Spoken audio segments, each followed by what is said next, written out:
스시국, 스시녀라는 말이 있을 정도로 스시는 일본을 대표하는 음식 중 하나입니다.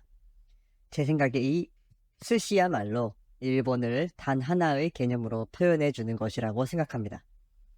스시를 잘 알면 일본을 잘 이해할 수 있습니다. 형태가 정해져 있고 그 위에서 퍼포먼스를 보인다. 이게 첫 번째 특징인데요. 동그랗게 만 스시는 스시라고 할 수 없겠죠. 미스터 초밥왕에 나오는 표현을 빌리자면 그런 건 마치 스시 콘테스트에서나 볼 법한 음식입니다. 일본 사람들에게 문화 상대주의에 대해 설명할 때 항상 제가 하는 이야기가 일본의 라멘과 실제 중화권의 라미엔과는 다르듯 캘리포니아 롤도 미국의 스시이다. 이렇게 이야기합니다. 그러면 다 라고 이야기하면서 인정하기는 싫지만 이라는 표정을 짓습니다.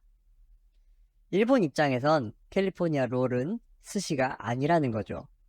왜냐하면 자기들이 추구하는 요소가 몇 개 빠져 있기 때문입니다. 모양도 그냥 정해져 있는 것이 아니라 다 이유가 있습니다. 신선도와 재료 본연의 맛을 중시하는 일본에서 손으로 만드는 스시, 이 니기리 스시는 한국어로 번역하면 쥐임초밥. 이것은 원래 패스트푸드였습니다. 실제 지금도 그렇고요.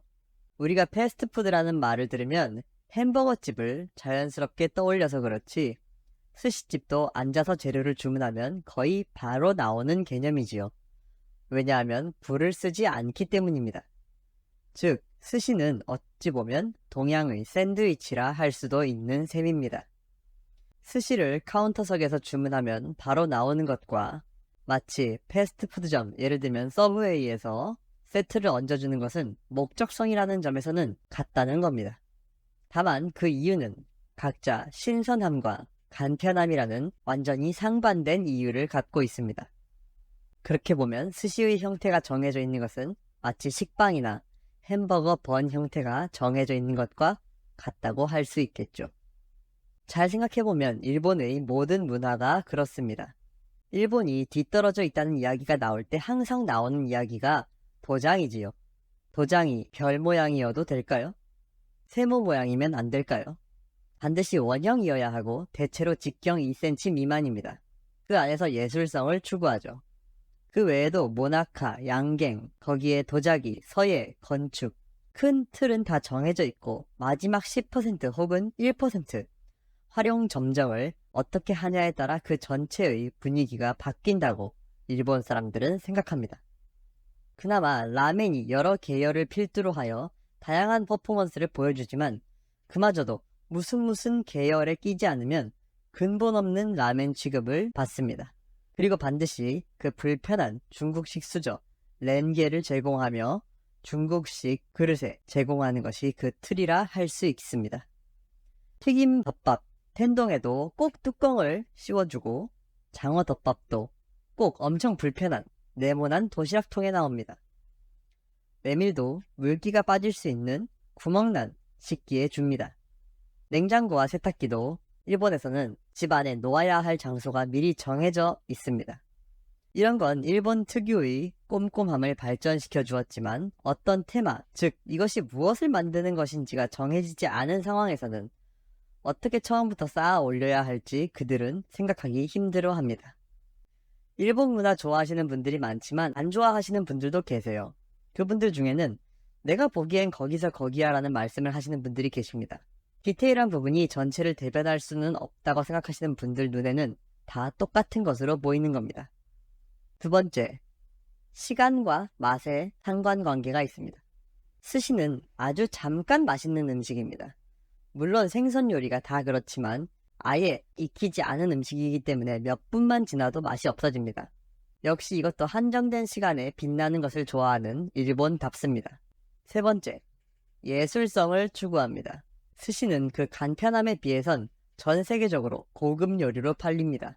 해외 요리는 대체로 다른 나라에선 고급 요리로 팔리는 게 당연합니다. 일상에서 완전히 벗어난 경험을 제공하기 위해 인테리어, 식재료 모든 것을 다 공수해 와야 하니까요. 그런데 특이하게도 스시는 자국 내에서도 고급 요리입니다. 이는 날 것을 유통하는 데서 오는 폐기율이나 리스크를 포장하기 위한 마케팅적인 요소를 필요로 했기 때문입니다.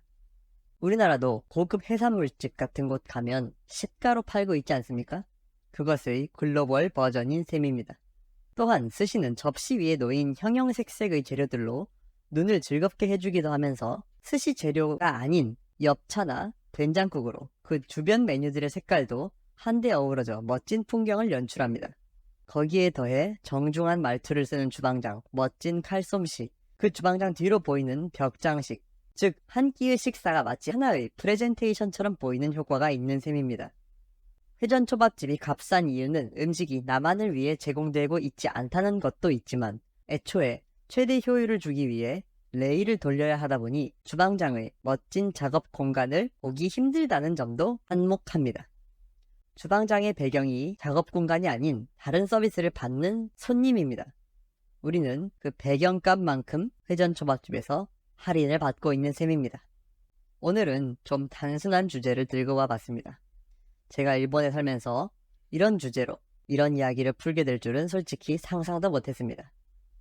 문화라는 것은 음식 하나하나에도 깊숙이 들어가 있어 생각하면 생각할수록 깊은 의미가 느껴지는 것이 참 재밌습니다.